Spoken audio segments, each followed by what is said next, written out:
공관위원들이 공관위원 회의가 아닌 곳에서 여러 이야기를 하는 것은 바람직하지 않습니다.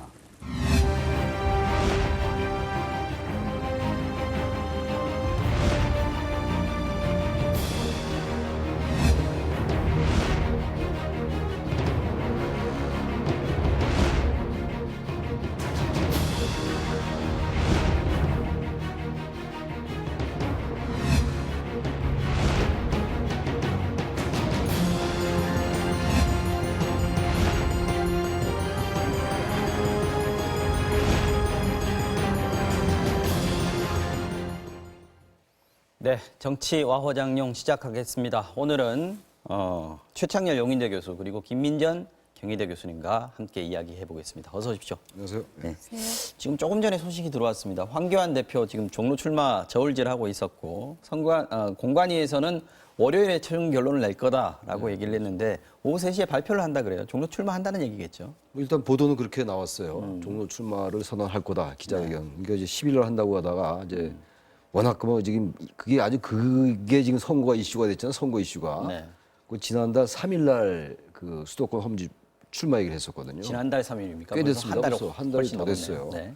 너무 오랫동안 기다렸어요. 좌거우면이 너무 길었다는 생각이 들어요. 물론 이제 한국당으로서는 대단히 신중할 수밖에 없죠. 네. 종로에서 만약에 이낙연 대 황교안이 성사되면은 정권 심판론도 같이 물론 개입이 되겠습니다만 두 사람의 선거에 관련돼서 이제 이슈가 될 수가 있고 만에 하나 황 대표가 밀리면 선거 과정에서 네.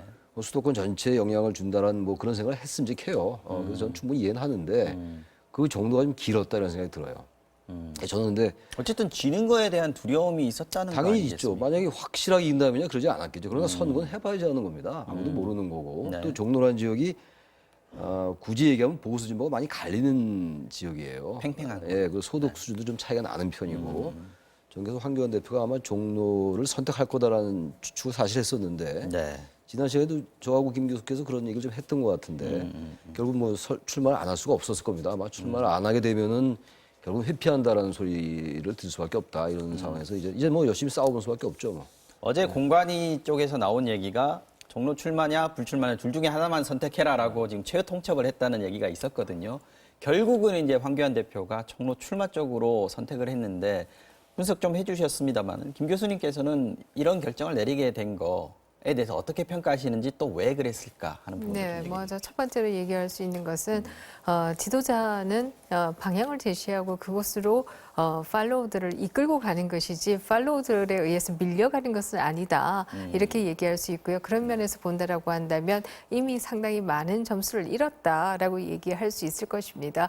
야권이 아주 똘똘 뭉쳐서 여당을 견제도 못할 텐데 본인의 문제로 뭐 30여 일이 넘게 이렇게 지지부진해 왔다라고 하는 것은 무슨 이유를 갖다 대어도 황교안 대표로서는 굉장히 아픈 부분이 이제는 될 수밖에 없을 것이다. 이렇게 얘기 드릴 수가 있을 것이고요. 네. 결국 일부 언론에서는 공관위에서 최후 통첩을 했는데 그 내용은 결국 종로에 출마하든지 아니면 아예 출마하지 마라라고 하는 것이 내용이었다라고 하는 보도조차도 있었는데요.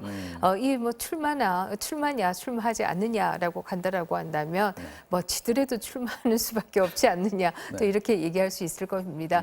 만약에 불출마를 한다라고 하면 이것은 결국은 뭐 자유한국당의 리더십에서 사실상 나가는 것이나 마찬가지다 이렇게 얘기할 수 있을 거예요. 결국 선관위 체제 선거 관리 체제로 넘어갈 수밖에 없고 그런 경우에 있어서는 사실상 뭐 리더십의 자리에 계속 있기도 어려워지는 것이다 이렇게 볼 수 있기 때문에 그렇습니다. 그렇기 때문에 결국은 종로를 선택할 수밖에 없지 않았나 하는 생각이 듭니다.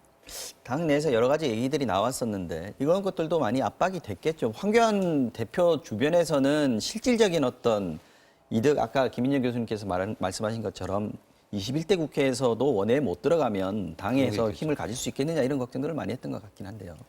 이거 만약에 대선을 출마하려면은 1년 전인가요? 1년 6개월 전에 대표를 그만둬야 돼요. 그럼 만약에 원내를 들어가지 못하면 지금은 그래도 원외래도 당 대표이기 때문에 언론에 계속 노출되고 유리한 위치에 있는 건데 만약에 그렇게 되면 원외에서 당 대표도 아니다. 그럼 대단히 어려워지겠죠. 아마 그런 것들이 많이 황교안 대표 개인의 발목을 잡았던 것 같기도 하고 주변에서 아마 그런 말을 많이 한 걸로 제가 알고 있어요. 근데 어쨌든 중요한 건 역시 우리 김 교수님도 말씀하셨습니다만 지도자라는 사람들은 결기가 필요해요. 나중은 나중 일입니다, 일단. 그리고 나서 또 길은 있는 거거든요. 반드시 뭐 국회의원 요 종로에서만 당선돼야만 또 대통령이 되는 것도 아닌 것이고 두 분 다 안 될 수 있고 둘 중에서 하나가 또 후보가 될 수가 있는 거기 때문에 좌고우면의 시간이 너무 길었는데 제가 그런 얘기를 했어요. 어떤 당에서 어떤 얘기를 하든 간에 일단 본인이 판단해라 그냥. 어차피 지금 시기는 좀 놓쳤고 출마하면 출마하는 대로 위험부담이 따르는 것이고 불출마대로 또 여러 가지 비판이 따르고 비례대표 후순위 가도 그건 그것대로 또 어차피 그렇게 구도가 짜여졌기 때문에 이제는 본인이 주변의 생각 얘기하지 말고 본인이 판단해라 그렇게 생각했는데 오늘 계속 생각보다 빨리 판단되는 게 그나마 그래도 잘한 거라고 생각이 듭니다. 알겠습니다. 황교안 대표가 고민이 또 있습니다. 지금 보수 통합 얘기인데 지금 새보수당하고 한국당하고 둘 사이에 1대1 통합 논의가 이루어지고 있지 않습니까? 실무 논의는 이루어지겠습니다만은 유승민 의원이 황교안 대표에게 선거연대를 제안했다. 그런데 황 대표가 거절했다. 그리고 그 이후에 원래 이번 주에 하기로 했던 회동도 지금 안 잡히고 있다 이렇게 얘기가 나오고 있는데 이건 어떻게 될까요? 네, 그렇습니다. 사실 지금 뭐 그 리더십이 너무 우유부단한 것이 아니냐라고 하는 것이 뭐 황교안 대표나 유승민 대표에게 다 적용이 된다 이런 생각을 하는데요. 이 통추라고 하는 것이 혁신과 통합이라고 하는 이 위원회가 만들어진 것도 벌써 한 달 가까이 되었고요.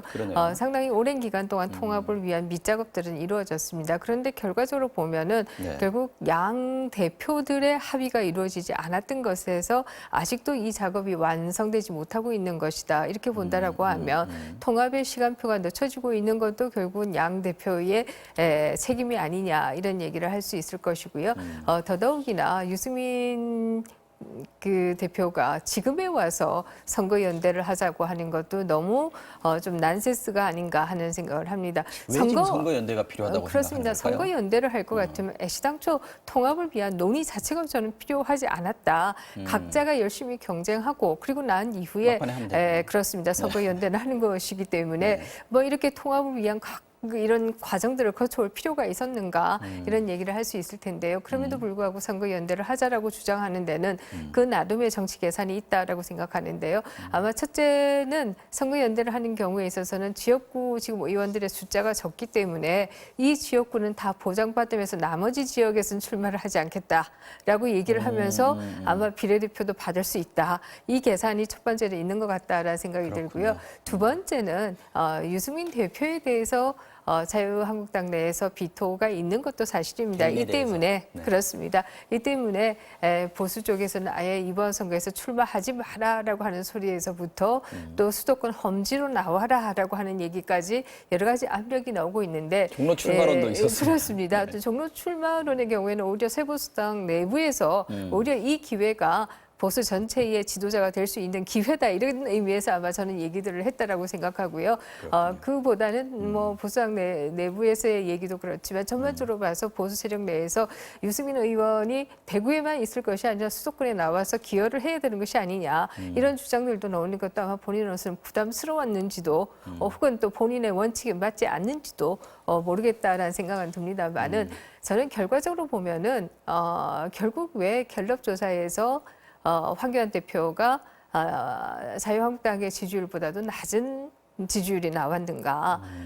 또 유승민 대표가 왜 17년 대선에서 본인이 얻은 표보다도 더 작은 지지율이 나왔는가. 이런 좀 답답한 리더십을 보이는 게 그 원인이다. 이렇게 보입니다. 지금 선거연대를 하자는 유승민 의원이 그 의사를 접지 않으면 사실 각자 도생으로 갈 수밖에 없는 상황 아닙니까? 한국당으로서는 이거 선거연대 말씀하셨지만 선거연대만으로 이거 그럴 바에 뭐하러 이런 논의를 하냐는 얘기가 나올 수밖에 없어요. 선거연대를 하면 통합과는 전혀 다른 얘기거든요. 연대는 그렇죠. 뭐 충분히 설명하신 것처럼. 네.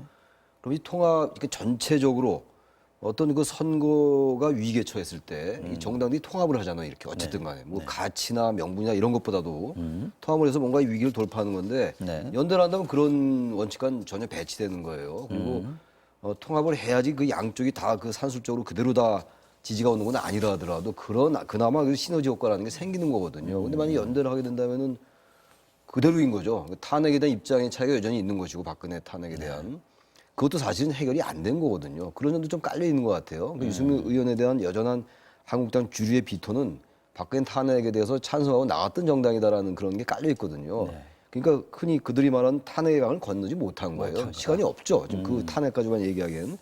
그러다 보니까 이제 연대 얘기가 나왔는데 유승민 의원으로서는 연대를 얘기하면서 뭔가 한국당에 좀 애를 태워가지고 어쨌든 뭔가 짐을 좀 얻어내려는 생각이 좀 있는 것 같기도 해요. 여러 지금 가지 세보상 안에서 이제 여러 스펙트럼이 있으니까요. 있으니까. 그 어쨌든 중에 유승민 의원은 하나일 수도 있습니다. 있죠. 그러니까 준연동형 비례대표제라는 제도가 우리 연동형 제도와는 많이 이제 제도의 지지를 못 살렸다 하더라도 네. 그나마 조금은 의석을 갈 수 있다고 본다면 비례대표를 네. 그런 여러 가지 계산이 깔려서 지금 연대 얘기가 나오는데 앞서 말씀하신 것처럼 좀 지도자들이 선이 굵을 필요가 좀 있어요. 왜냐하면 선거라는 건 정말 알 수가 없습니다. 대한민국 선거가 워낙 변수가 많기 때문에 네. 이럴 때는 너무 계산하지 말고 일단 그건 본인이 맡기는 거예요. 이른바 진인사 대천명하는 거기 때문에 너무 계산을 어떻게 합니까? 무슨 뭐 AI가 하는 것도 아니고 그래서 이럴 때는 좀 선 굵게 하는 게 맞다고 봐요. 너무 계산을 하면요. 자기 계산에 자기가 자충수에 빠집니다. 과거 YSTJ 같은 사람 하는 거 보십시오. 그 계산하지 않고 하잖아요. 그런 좀 선 굵은 정치가 대단히 아쉽다. 큰 틀에서 봐도 그런 생각이 또 듭니다.